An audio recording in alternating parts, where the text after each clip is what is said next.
Hey everyone, welcome to Talking Tokens, a podcast focused on interviewing the best crypto founders, market players, and up-and-coming startups that are changing the industry every single Tuesday and Thursday.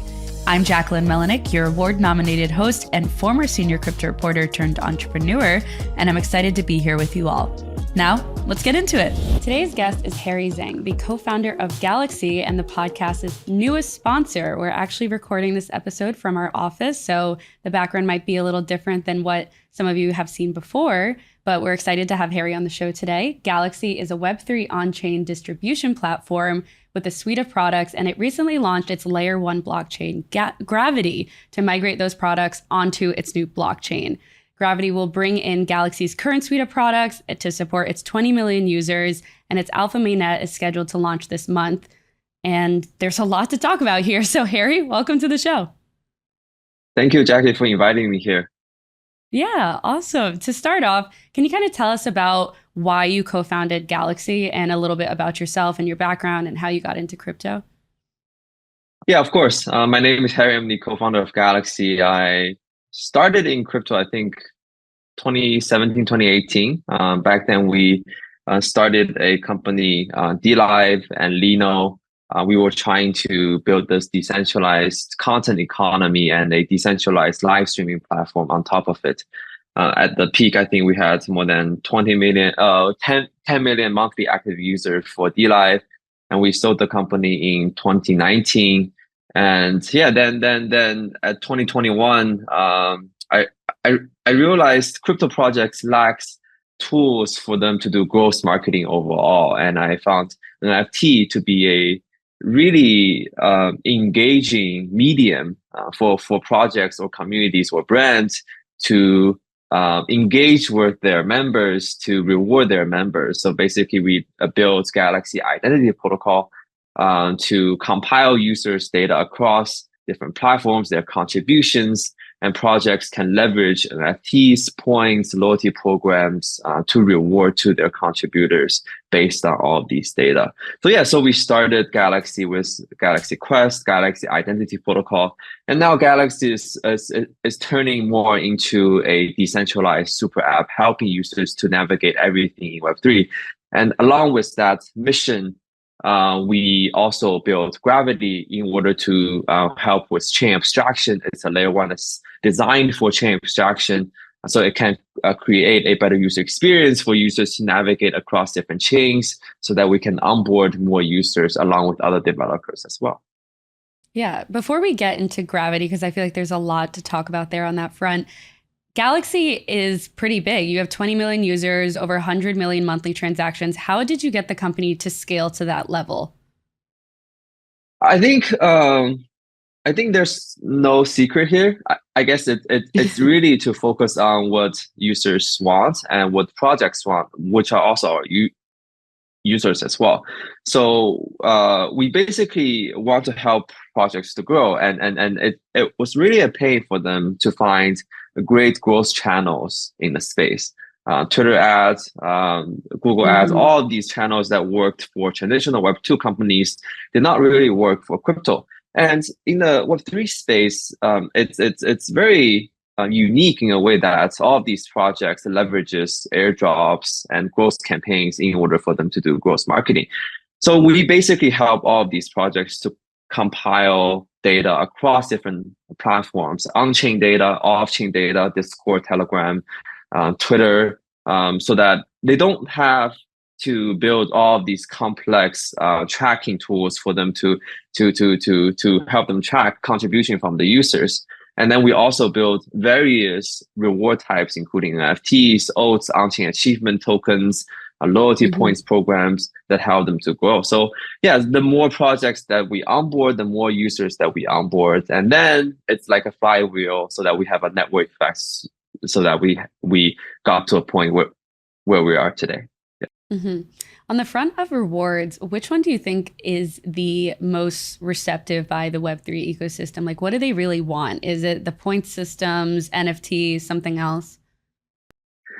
I think at the first, users and projects really like the NFTs. I think it's very similar to how last cycle's hype comparing to this cycle's hype. So last cycle, NFT was really hot. People really like NFT. They like PFP, and it's a great way for users to show that they belong to a community.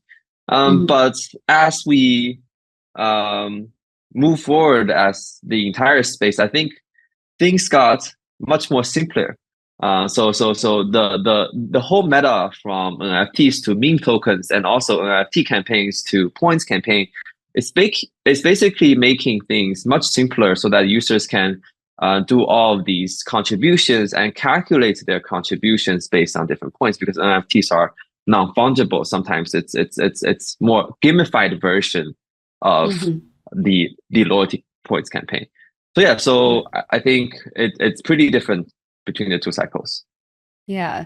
And on the front of making these things easy to use and understandable, do you see a world where it's like we don't even use the word NFT anymore and we're just going to try and make this as like applicable to mainstream audiences as possible? Or is this really for like the Web3 ecosystem, what you guys are trying to build? I think the word NFT specifically is pretty mainstream already. So I think what we are building specifically are already targeting to a mainstream audience. So yeah. Okay, cool. And then fast forwarding to today, we talked about it briefly, but on Gravity's front, why did you guys decide to create another L1 in already a crowded space? And like, what do you think will be the differentiating factor in addition to bringing Galaxy's suite of products there? Right. So yeah. So Gravity is not just another L1. We're really not here trying to compete with Solana, compete with like Ethereum. We are really here to solve the problem of chain fragmentation. So right now, as a industry, we already have more than 100 plus different chains, L1, L2, L3s. And more chains are launching every single day. And Galaxy, we know this because we integrate with 34 different chains. It's really a pain for the users to navigate between different chains, bridging tokens all the time, leaving their balances everywhere. So we do want to create a unified experience so that user doesn't need to worry about all of these infra level transactions like bridging tokens, needing to worry about gas fees and all that. So Gravity is basically built for this omni-chain future. We're trying to solve chain abstraction. So it aims to be this chain that connects all the chains out there. So we embedded a lot of unique features, including cross-chain intent-based protocols, including cost-efficient ZKP verification. So all of this would enable users to connect with all of these other chains or interact with all of these other chains through Gravity seamlessly. Okay, got it. And how do you kind of see Gravity playing a role with those 30 plus blockchains that Galaxy was already working with? Will that relationship shift or change now that you guys have your own blockchain in place? I don't think the relationship is going to change too much. We are not trying to compete with these 30 plus blockchains. We're not taking away users or transactions from these blockchains.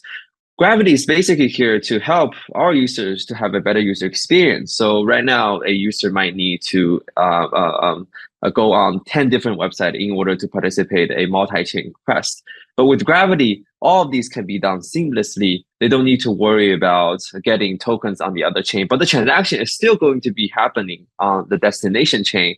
Sometimes these large ecosystem run campaigns on Galaxy, and we're not going to take away the transactions from them. So basically, the goal is to enable users to send intent-based transactions through Gravity so that they can have a better user experience, so that we can onboard more users into Galaxy. So I think it's going to be beneficial for all of us going forward. Okay. That kind of answers my next question, Harry. But for the Alpha mainnet launch that's going live this month, the first iteration, what can Galaxy users expect from it? Can you kind of tell us like what it's going to look like? Yeah, so Alpha mainnet is going to be launching a couple of days. So there's going to be a lot of changes happening on Galaxy going forward, basically making user experience better. So first, we will slowly trying to make transactions on Galaxy to be cross-chain intent-based. So that includes transaction in the Galaxy Compass projects, in the Galaxy Quests. So the goal is for the user not needing to go through different websites in order to participate a quest. A user right now needs to like go on different websites, switching chains, getting gas tokens. The goal is to have the user send one transaction through Gravity to all of these other chains out there so that they can interact with different protocols, different chains effortlessly. And the second, we're also going to upgrade Smart Balance to Smart Savings. So for those of you that are not very familiar with Smart Balance is basically a feature that we built ourselves to tackle chain abstraction back in Q4 last year. Users can deposit funds into a single vault, and you can use the money in that vault to pay for transaction fees across different contracts, but only subject to Galaxy deployed smart contracts across different chains. So Smart Savings is going to take Smart Balance into a whole new level by adding two different features. So first, your balance is now going to be able to earn yield across different chains. So right now, if you want to earn yield from all of these liquid staking protocols, it's actually pretty complex. You have to learn about the protocol, needing to know about whether staking to earn yield or not staking to earn yield. With Smart Savings, you can just do intent-based transaction. You say, I want to deposit money into this vault. I want to get exposed to this yield, and I'm going to face this type of risk. You don't need to worry about anything else. All the protocol, Gravity takes care of everything underneath, from cross-chain bridging, needing to stake or not stake in order to get the yield, and all of that. That's the very first upgrade for Smart Savings. And the second is you will also be able to use your money in the Smart Savings effortlessly across different chains. So right now, if you stake your tokens in liquid staking protocols, you cannot really spend it. You have to wait 7 to 14 days to get the tokens out, withdraw. And if you want to buy Solana meme coins with it, if you wait 7 to 14 days, bridge token over, that meme token might be a little too dead, late, right? Yeah. Right. Some of the tokens. Yeah. That's funny. Right. So with Smart Savings, you can use the asset that's in the vault, and you can get a percentage of the asset as instant liquidity across different chains in any chain of your choice, and also in any tokens of your choice. So that you can also use your asset effortlessly that are earning yield. So basically, Smart Savings is going to be upgrading Smart Balance into a whole new level so that users can use it to pay for transaction fees, earn yield, spend it anywhere you want. Yeah, so it's going to be great. And of course, lastly, we're also going to be migrating all of the off-chain loyalty points to omni-chain loyalty points, leveraging Gravity as well. So going forward, Galaxy users will be able to use their omni-chain loyalty points everywhere across different chains for different like token gated access and all of that. So yeah, so it's going to be very excited. I know that Gravity is also implementing ZK proofs for verification. Why is that so important, especially given that I feel like the term ZK is just like tossed around all the time. So people are trying to trademark it. You know, it could be like a marketing tool, but for you guys, you actually want to use it to verify your users, or is it something else? Yeah, so for us, ZK proofs are important for two different use cases. So first, I think you're referring to Gravity's cross-chain intent protocol. Yeah. So in order for us to be able to serve this cross-chain intent transactions for the users, we really need to verify that a intent fulfiller on the destination chain actually fulfilled the request that was requested by the users on Gravity. So say that you want to buy some Mad Lad NFT on Solana, you can make the intent request on Gravity, but someone else needs to verify that the intent fulfiller actually bought the NFT on Solana and send it to you. So we want a trustless, secure system for us to verify those type of cross-chain transactions. And the verifying ZK cross-chain ZK proofs is very important for Gravity. And one of the criteria is that we want to make ZK proof verification very cheap, so that it's going to be very scalable for the 20 million users that we have on Galaxy. So yeah, so that's one of the first reasons that we want to support a very cost-efficient ZKP verification on Gravity. And second is Galaxy Identity Protocol leverages a lot of ZK proofs as well. So, for example, one of the identity solutions that we provide, Galaxy Passport, let users to verify their identity, and all of your verified information like your name, your country, your date of birth, all of that are encrypted with your private key. No one can see that. We cannot even see that.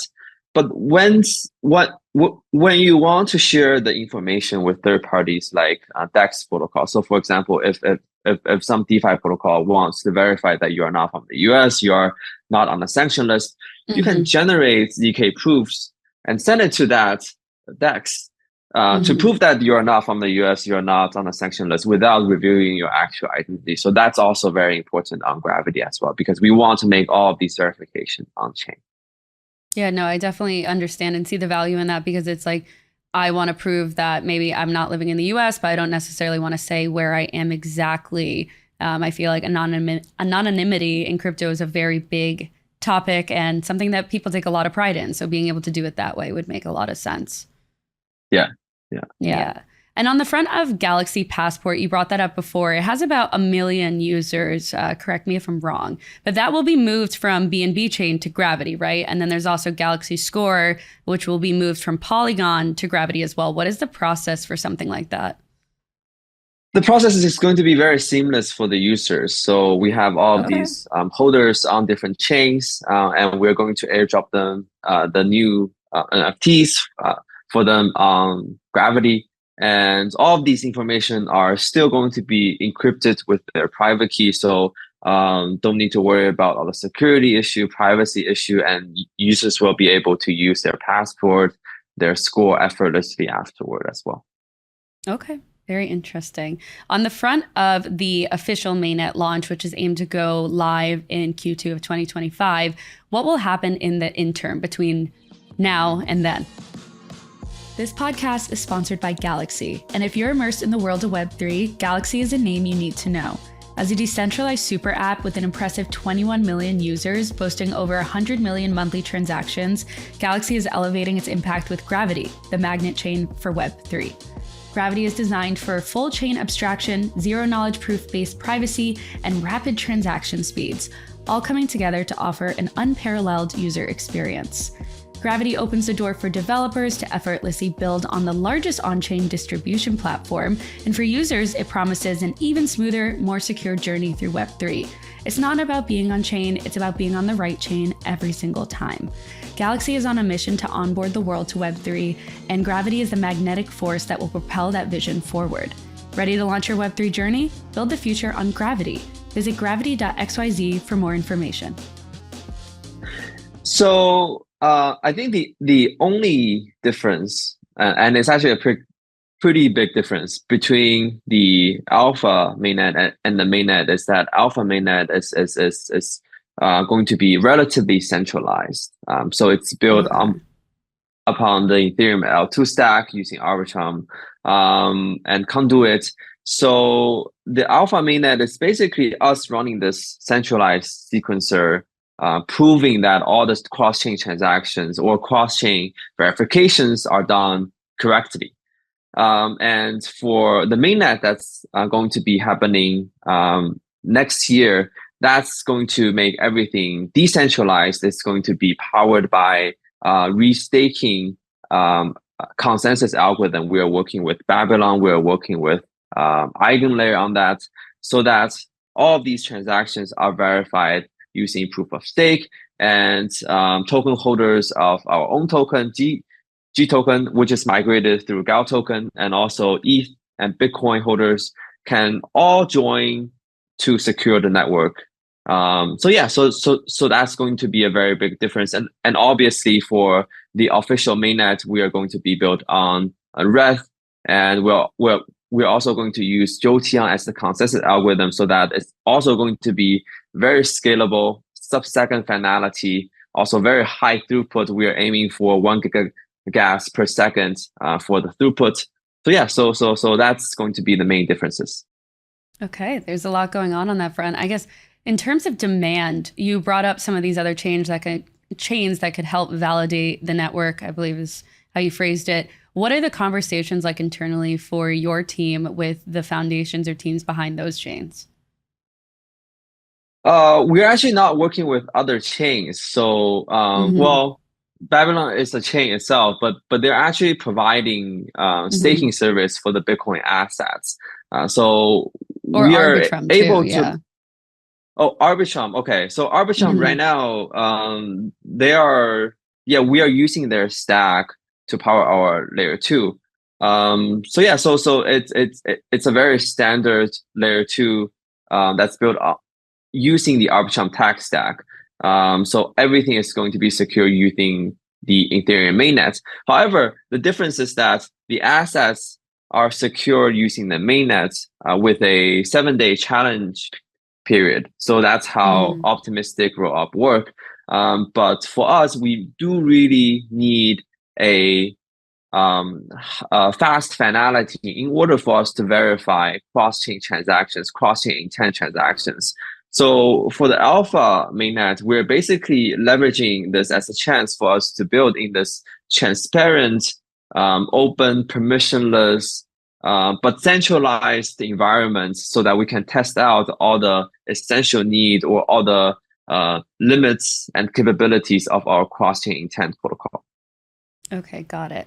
And then taking a step back from all of this, you guys already have a very big ecosystem, but what are you kind of doing to expand it, reach new users, and bring on new builders into the ecosystem? Yeah, so I think our approach is going to be a little bit different from all of these other layer one and layer two. First, we're not trying to compete with these chains that are building general purpose dApps or onboarding a lot of users to their chain only. We're basically Hmm. trying to be a chain that connects all the chains out there and trying to create a user experience for all the Web3 users that are using other chains as well. So the very initial goal for us is basically to onboard our own users. We have use cases. We have a lot of users. So we want to onboard users to our chain so that we can create a better user experience for our users while being able to onboard a larger amount of users into our ecosystem. Hmm. And maybe going forward, once we have the users, once users are able to do all of these cross-chain transactions through Gravity to all of these other chains, we will start to explore different campaigns or different ideas around onboarding new developers into the ecosystem to build newer cross-chain applications alongside of us. Right now, we are working with a couple partners already. So, for example, the smart savings feature that I mentioned, we're actually co-building that Right. with a partner called Latch. And yeah, so that's the plan for the ecosystem. Yeah. On the front of cross-chain applications, how do you see or how have they evolved over the years, right? Because obviously in the early days they weren't that good and now as it stands you guys are trying to like improve that space, but what do you think has been the evolution of it? I think right now we still don't really see much cross-chain applications other than the bridges Hmm. themselves.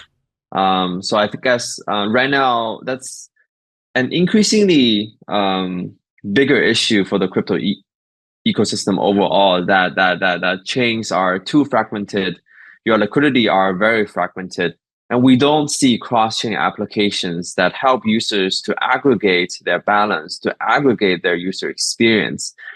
So Hmm. that's why we are here, right? So we want to enable a new standard for developers to build these cross-chain applications effortlessly. Yeah. Yeah, so as it stands today, they're just not that good. Like not yours, but like in general in the ecosystem, the crypto ecosystem, it's like not great developer experience, user experience, etc. And I think to be fair, the prominence of launching chains or the advent of these new chains started like a year ago, right? It's only a year ago Hmm. since everyone started to launch chains. And it's been a year that users have been experiencing worse user experience because they start to have to bridge their tokens across different chains more often. Right.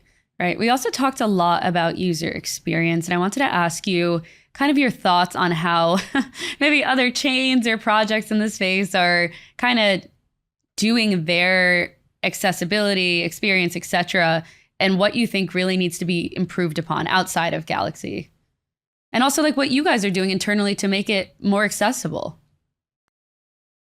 So yeah, so I think one of the other challenges that all users face, or also developers face as well, is basically just paying for gas fees. So right now, the space working a way that users have to pay gas fees for every single transaction. If I have to put analogy to the Web2 space, it's like before you watch a YouTube video, you have to swipe a credit card and you have to pay the bandwidth fee in order for you to watch that YouTube.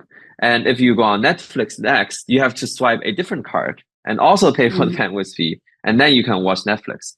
If this is how things work in the space for Web2, I don't think YouTube and Netflix are going to be exist as businesses. So that's exactly how it happens in Web3 right now. Every transaction involves user paying for gas fees. So I think the whole challenges around not only chain abstraction, but also account abstraction is going to be very important for us to solve as a space in order for us to onboard more users. So there are a lot of wallets, smart contract wallets, and I see Ethereum is probably going to do a hard fork later this year to migrate all EOAs to AA wallets. So if that happens, it's going to be huge, right? So for us, we actually try to integrate with an AA wallet. End of last year, we actually did all the dev work already, but then we realized the space simply wasn't ready. All of these newer projects, I would say like 80% of the project doesn't even support signature signing for AA wallets. So it's really important for us to to push forward as a space, so that all of us are going to support AA wallets and we can provide a better user experience in terms of gas sponsorship. User doesn't need to worry about all of these infra level transactions. So yeah, so that's also something that we need to tackle before we reach to mass adoption. Yeah, when do you think that timeline would be for when the space is ready for something like this? I think if Ethereum actually pushes forward for the hard fork and transition all the EOA to a wallet, I think that's going to be huge. Last time I checked, I think we had plans for rolling that out end of this year. So hopefully that comes through. And obviously some of the newer chains that's launching like ZK Sync, they support A natively. So that's also great for not only for the users, but also for developers as well, since it benefits developers to onboard users easily. Yeah. Cool. Okay. And then going back to Gravity, I feel like we kind of went on a tangent there. I asked a bunch of questions, but how do you see Gravity expanding in the long term? Like beyond where we are today, beyond the mainnet in 2025, what do you want it to become best known for? I think for the super long term, I don't want users to know that Gravity exists. I don't want users to know that all of these chains exist. So all they're interacting with is the application that's on top. Right now, if you use YouTube, if you use I don't know what's behind Netflix, all YouTube, of right? these, Yeah. you don't know who are serving those infras, right? You don't need to know that. The point of knowing these infra level protocols is really a burden for the users. So Yeah. I guess in the very longer term is we want to provide a infra layer so that we abstract away all of these different stuff. So all of these happen on the back end, on the background, so that user doesn't need to know anything. All they need to know is what they want to achieve. I want to buy something. I want to watch something. I want to make a post. I want to send a message to my friends. I don't need to worry about anything else. No, I agree with you 100% on that. Like, I have no idea how DoorDash gets me my food, but I get my food, you know? And I feel like in crypto, sometimes it's always like put in our faces, even if we're like deeply involved in like these ecosystems. You don't always need to know it was like powered by XYZ unless you're like a big fan of the ecosystem. That would make sense. Then you'd want to know. I think it also appeals, like you were saying, to those Web2 audiences as well, right?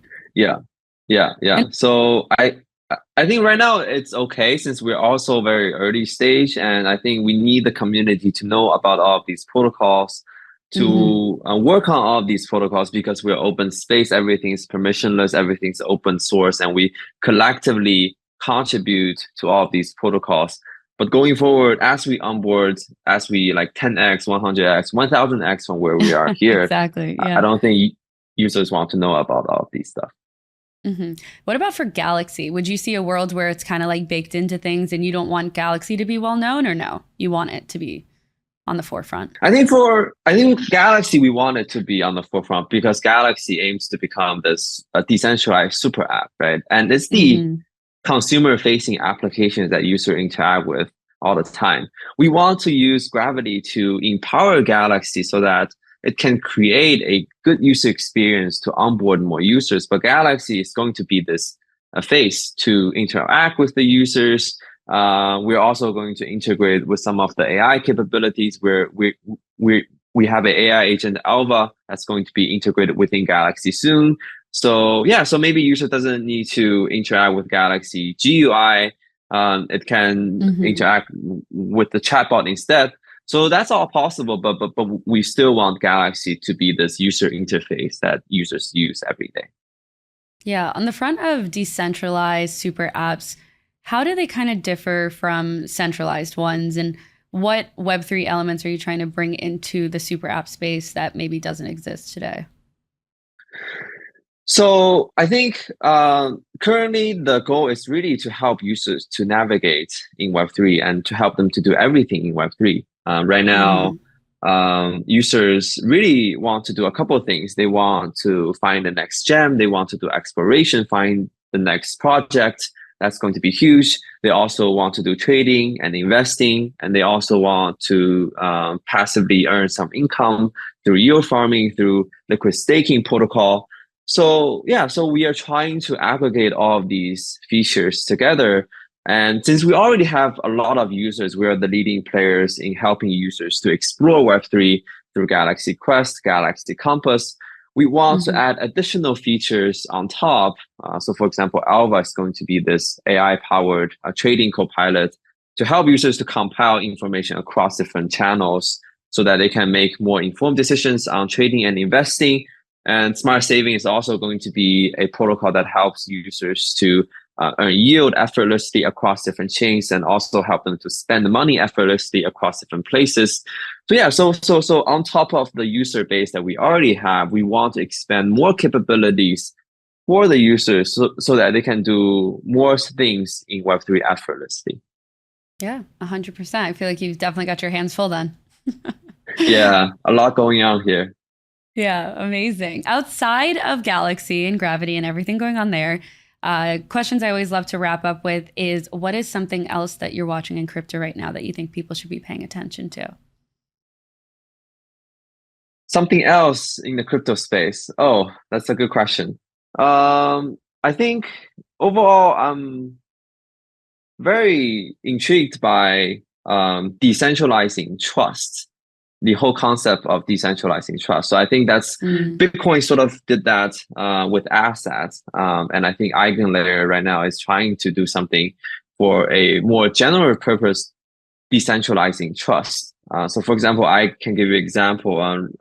This time I went to Bhutan for a travel trip, and hmm it's a relatively poor country. The average income, monthly income for the citizens is probably like $100 to $200 per month, and even then, all of their people doing there are farming. Their government require people to do farming, and one of the biggest hmm reason is that they require the countries to have a certain level of food so that they can secure for themselves, because they are worried about when things go bad, other Right. countries might not sell food to them anymore.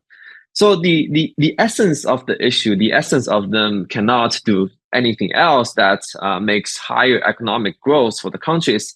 They're worried about other people rugging them. They're worried about this trust issue. So I think EigenLayer is interesting in a way that it's trying to leverage the assets in the crypto space to decentralize trust across different places. So for example, they're helping us, Gravity, to decentralize trust by helping us to secure the network. And maybe someday some type of EigenLayer AVS plus AI technology can also decentralize trust for worldwide e-commerce or cross-border transactions, so that countries like Bhutan doesn't have to force their citizens to do farming anymore, right? So I think Right. that's something that's super interesting, and I think that's really how we as a Web3 ethos trying to move the entire society forward. Yeah, and I feel like there's so many different applications on that front. Aside from the one you just mentioned, like there's so many different possibilities for that to be actually, really useful in Web3 and Web2 and other areas of the world. Right, right. Yeah. My last question for you, Harry, is if you can leave us with a piece of advice, maybe something you've carried with you throughout your time in the Web3 space. Yeah, so if I want to give some advice for the developers, I think maybe just to focus on the user's needs. So I think what we've seen a lot in the crypto spaces is that developers not focusing too much on the user's needs, and if we actually start to focus on user's need, if we actually start to focus on user experience, then we are going to be collectively bringing more users into the space together. So yeah, so Gravity is here to help. And obviously, Galaxy is also here to push the boundaries forward for a lot of the users as well. So yeah, yeah, that's it. No, I love that. I definitely agree with you on that front. Harry, thank you so much for coming on the show today. It was a pleasure. Thank you, Jackie.